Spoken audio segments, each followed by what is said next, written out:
My entire life, I've been considered an exceptional kid. I was always placed in advanced classes and always brought home a 4.0. Outside of the classroom, I played soccer for 10 years, the violin for 6, and continue to be an avid artist. So yes, to some outsiders, these things may seem exceptional, but to me, there's a lot more that goes into this seemingly natural success. I first started struggling with sleep management fresh out of elementary school. It felt like no matter how much I slept, I was never fully rested, and this constant exhaustion developed into sleeping for 12 plus hours a night and struggling to keep my eyes open during the day. I also started sleeping through things that were important to me too, like holidays and soccer practice, and all of this combined ended up putting a strain on my relationship with my family. The narrative became that I was lazy and uninterested, which I convinced myself was true. So, to combat this, I started fighting off sleep. I did this to maintain my grades and reputation, which all worked at first, but quickly began to take a toll on me and my wellness. This became especially apparent when I was medically withdrawn from high school and sent to residential treatment for an eating disorder. About halfway through my stay, I started sleeping through wake-up calls.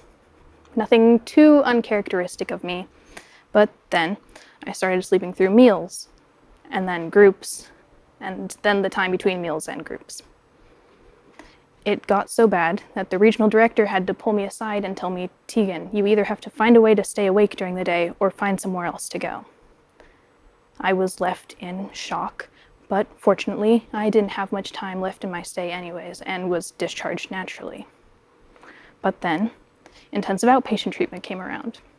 And during this time, my sleep got even worse. I was napping for multiple hours a day at home, as well as sleeping through programming. I was given the same threat once again, and this time ended up being kicked out of treatment for good. I had never been so depressed and angry in my life. Sleep was now sabotaging my school, family life, and recovery. And I knew something needed to be done, but it wouldn't be until a month later that I would receive a sleep and nap study. At this study, I was hooked up to multiple electrodes, bands, and wires, and given the night to sleep, as well as 5 naps the next day. My mom and I were told to anticipate about 3 weeks for results, but were instead contacted the very next day, where the specialist told us that I have something called narcolepsy. My mom cried a bit, and I honestly didn't know whether or not to join her, because on one hand, there was a valid medical reason behind my struggles. But on the other, I was just diagnosed with a chronic neurological disorder, which is a lot to take in as a 16-year-old. But that's also essential to my story, and what makes me one of the lucky ones. What do I mean by this? Well, for starters, there is a gross misunderstanding of sleep disorder symptoms and how sleep disorders present. Second, people are getting diagnosed way too late and convincing themselves that there's nothing wrong to begin with. And third, there are still very negative connotations surrounding having a sleep disorder or having something wrong with you in general. I think my experience with narcolepsy sums this up pretty well, because it's estimated that only 25% of people with narcolepsy are diagnosed, and people with narcolepsy experience an average 8-year delay in diagnosis from the onset of symptoms. Also, let me ask you this: what do you know about narcolepsy? Because chances are you can probably only think of the comedic relief character from a TV show or a sleepy aunt falling asleep at the dinner table, both of which are not great representations or educational sources for that matter. I'm one of the lucky ones because I got diagnosed young. I have the rest of my life to live with answers and resources and accommodations. Sleep disorders are at epidemic levels, and we just don't seem to be doing anything about it. For example, 1 in 4 Americans experiences insomnia, and millions deal with sleep apnea, but that's just the tip of the iceberg. Chances are you either know somebody close to you with a sleep disorder or you yourself have one and might not know it. The importance of a good night's sleep is severely undervalued in America. In a paper I read making the argument for schools to start later, I found a couple graphs that perfectly depict how this negative mindset towards sleep is impacting us and teenagers in particular. In graph 1, you see the average amount of sleep per yearly age group. Already not off to an incredible start, considering that according to the American Academy of Sleep Medicine, 6 to 12-year-olds should be getting about 9 to 12 hours of sleep, while teenagers should be getting about 8 to 10. But then you come to the second graph, which shows the discrepancy between average sleep on days off to school and work days. For this group of teenagers and young adults in particular, there is nearly a 3-hour difference between the two, which is not okay. Those 3-hour changes take a major toll on the body and mess with your circadian rhythm as well as basic performance. It's a major issue, but where do we start?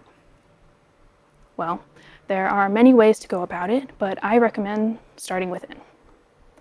Start by asking yourself how your own sleep is going, which you might initially say it's going all right, but it's important to keep in mind that things like excessive fidgeting in bed, persistent snoring or gasping, not feeling tired until well after midnight, or excessive daytime sleepiness, and hallucinations as you fall asleep or wake up are all not normal. If you notice any of these in yourself, well then, ding ding ding, it's time to reach out. This is undoubtedly a hard thing to do, but it's also your own responsibility to deconstruct any internalized stigma or guilt you may feel and take the first steps towards improvement anyways.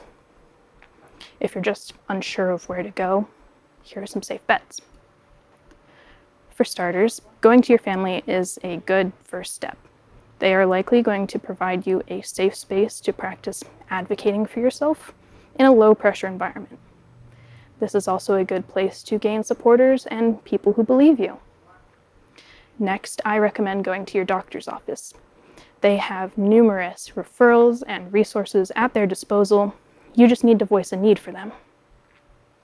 Now, depending on who your doctor is or where you live, you may experience some roadblocks or even discrimination at this step. But I encourage you to keep going. There are good doctors and specialists out there willing to do their job and listen to you. It's just a matter of finding them.